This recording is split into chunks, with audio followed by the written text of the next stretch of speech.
Here's Brody Brazil.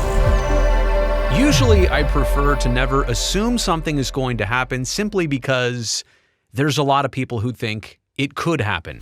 In this case, I'm specifically talking about the impending 2027 Major League Baseball lockout. There's a collective bargaining agreement. It expires in December of 2026 after next baseball season. Look, there's a lot of people in baseball, outside of baseball, surrounding baseball, who feel like these two sides, the players and the league, are so far apart right now that unless something drastic changes in the next basically 14 or 15 months, that we will have a work stoppage that lasts not only through that winter of 26 into 27, but that baseball games will be missed in the calendar year of 2027. How many? A week's worth? A month's worth? The entire season's worth? I guess we're bound to find out just exactly how far apart these two sides are. But again, a lot of people feel that way. I do too. I'm still reserving some hope that there is some progress, that we can find a way through this to have these two sides come to an agreement. I think that I've come up with a way that we can avoid this in the future. Now, this current situation, we're already too deep. Some guidelines haven't been established that could prevent this lockout from happening. Like, we're too late for this one, unfortunately. But I feel like what I'm about to propose later on could apply here to Major League Baseball. It could apply to the CBAs of all sports and prevent a deadline from happening that shuts down an entire sports league and its teams and its players and makes it bad for business and bad for the fans. So I'll get to my concept of how to prevent a Major League Baseball lockout the next time in just a second. But first, we need to understand these current differences, where the two sides are at. There really is a widening gap these days between the teams that spend and honestly win and contend, and it looks like they're trying. And then there's some teams in the middle, like it's hard to figure out what exactly they're actually doing. And then there's a bunch of teams at the bottom who haven't spent in a while and haven't won in a while. And maybe they will win for a year or two, but then they go right back to struggling all over again. And you're trying to figure out what is the actual intent here and why can't you climb out of the cellar? Pittsburgh Pirates, I'm looking at you first and foremost.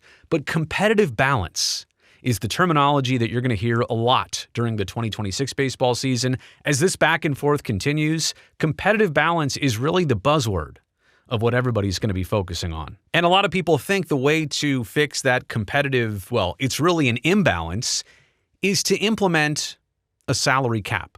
As in, too many teams like the Dodgers and Padres and Yankees, they're spending way too much money. The Mets, forgot about them, spending way too much money so that other teams can't catch up, and they have no chance of competing. So there is the competitive imbalance. Now, there is another way to do this. You could also implement a floor. Like, there's already a soft salary cap in baseball. If you exceed a certain dollar amount for your payroll, you have to pay the luxury tax. That tax goes back into the bottom spending teams of the league. But there is no threshold that they even need to spend to start receiving that money. Why not implement a floor? So you already have a soft cap at the top, right? There's a luxury tax. Why not implement a floor so that all the teams have to be within that certain range of spending? That's how you seemingly get to a competitive balance of the teams. But I digress. Competitive balance, or really competitive imbalance, that's going to be the main issue behind this entire debate back and forth. The salary cap that baseball and its teams want, and the salary cap that players absolutely do not want. Players oppose any kind of salary limitation. And why could you blame them? Like, if you're a player whose contract is up in 2 or 3 years, and now there's a salary cap, and now you're limited on what you can make all of a sudden, when a couple years ago that wasn't the case. Other leagues have found success with salary cap situations like the NHL, but that's really apples and oranges. The different markets they play in, the size of their audience, the media rights deals, different leagues have different situations. I'm not here to argue that a salary cap is good for baseball at all. Again, I think the salary floor is what this league needs first and foremost, because they already have an upper limitation and you can blow right through it. That's fine, but you have to spend on the tax if you're going to spend past that upper threshold. There's also lots of uncertainty right now with baseball in terms of media rights deals, national broadcasting, regional broadcasting, the future of streaming. Is it going to be a unified package? Are teams going to abandon their networks, or really the other way around? Will the networks abandon those respective teams? So the league and its teams and its owners right now are a bit nervous. It's a bit precarious. Like, the future is uncertain for baseball as a business. Is it really going and growing and trending in all of the right ways? And so that's why the league is looking to limit spending. They're trying to cut down on their expenses, specifically with the payroll. They want to make this more manageable so that the valuation of their teams can also go up as businesses. Now, the timing of all of this is also interesting because the current CBA, the one that's about to expire on December 2nd, 2026, after next baseball season, the current CBA was really hustled together. You may recall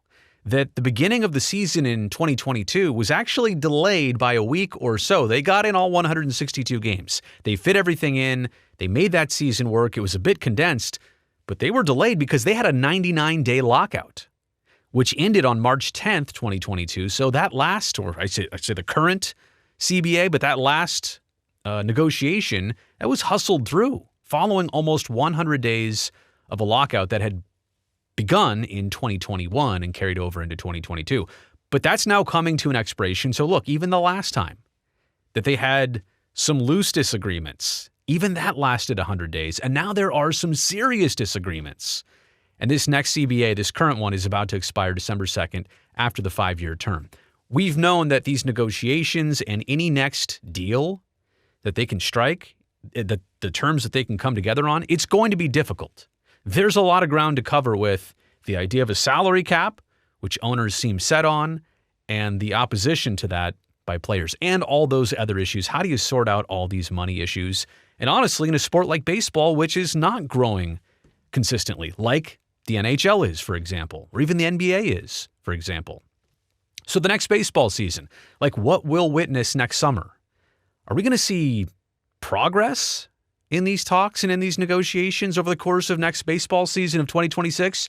Or are we going to see further division between these two sides? What happens when the commissioner makes a statement, and then somebody like Bryce Harper makes a statement, and then somebody from baseball says one thing, and then somebody representing the players says another thing? Like, I have a feeling, and I'm not here to put this speculation like into the universe to try and make it real. I just think if I've been around this long enough and I can see what's coming, we're going to go more like this, away from each other next season, away from each other, than we are going to be coming together on all of these specific issues. So I mentioned before, and you've already waited 6 or 7 or 8 minutes here for me to get to this proposal. How do you avoid this next time?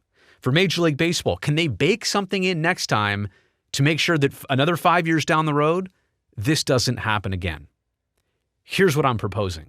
The next CBA, and every single one after that, should feature something I'm calling a buffer year.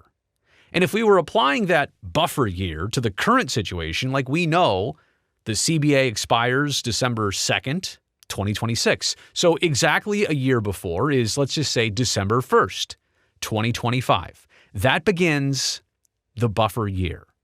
So if both sides can't reach an agreement and an arrangement, a full arrangement, by December 1st, 1 year earlier to when it actually expires, each side owes a certain amount of money. Like, both sides can't agree, so each side owes a certain amount.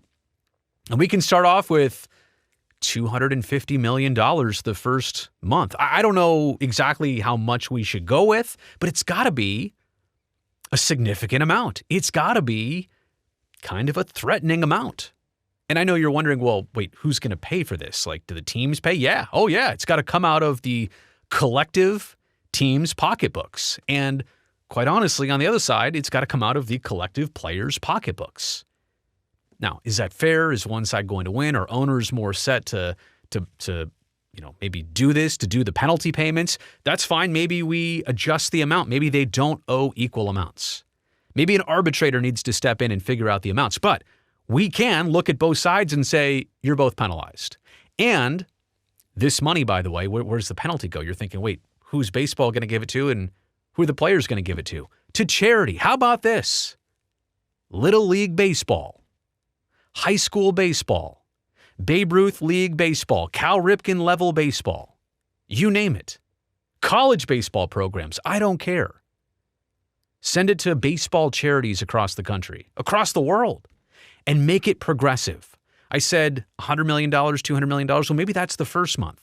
Maybe we start off at 200, then the next month is 225 million, then 250 million, and maybe it goes up. And so every month there's a steeper penalty, but that buffer year is built in.